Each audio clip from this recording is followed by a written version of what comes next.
జూబ్లీహిల్స్ నియోజకవర్గానికి ప్రతిసారి అదే కదా ఓటింగ్ పర్సంటేజ్ 50% కూడా దాటట్లేదనే అభిప్రాయం జనరల్.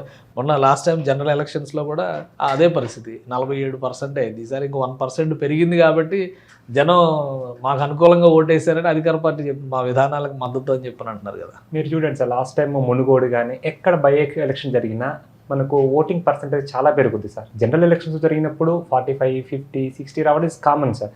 కానీ ఇలా బై ఎలక్షన్స్ వచ్చినప్పుడు కాన్సన్ట్రేషన్, అన్ని పార్టీల కాన్సన్ట్రేషన్, ప్రభుత్వ యంత్రాంగం కాన్సన్ట్రేషన్ ఉంటుంది సార్. అప్పుడు ఓటింగ్ పెరుగుతుంది సార్. ఆబ్వియస్గా 10 to 20% పెరగాలి, 70% అని రావాలి. అంటే పెరగలేదు అంటే ప్రభుత్వం యొక్క చిత్తశుద్ధి ఇందులో కనపడుతుంది సార్. ప్రభుత్వం ఏంటంటే గెలవాలంటే ఇలా నల్లరిని చేస్తే సామాన్య వ్యక్తులు కానీ అటు ప్రొఫెషనల్ ఉన్న వాళ్ళు కానీ బయటికి రారు. గొడవలో పోవడం ఎందుకు, ఓటు వేయడం ఎందుకు. ఈ రోజుల్లో సామాన్యుడు ఎలా ఉన్నాడంటే ఓటు వేయడం ఎందుకు అన్న స్థాయికి వచ్చాడు. ఎందుకంటే కొన్ని చుట్టూ ఉన్న వాతావరణం బాగాలేక, అక్కడ అట్మాస్ఫియర్ లేక, ఫెసిలిటీస్ లేక, ఎలక్షన్ కమిషన్ ఇంకా పాత పద్ధతులు అమలు చేయడంతో కొంతమంది రావట్లేదు.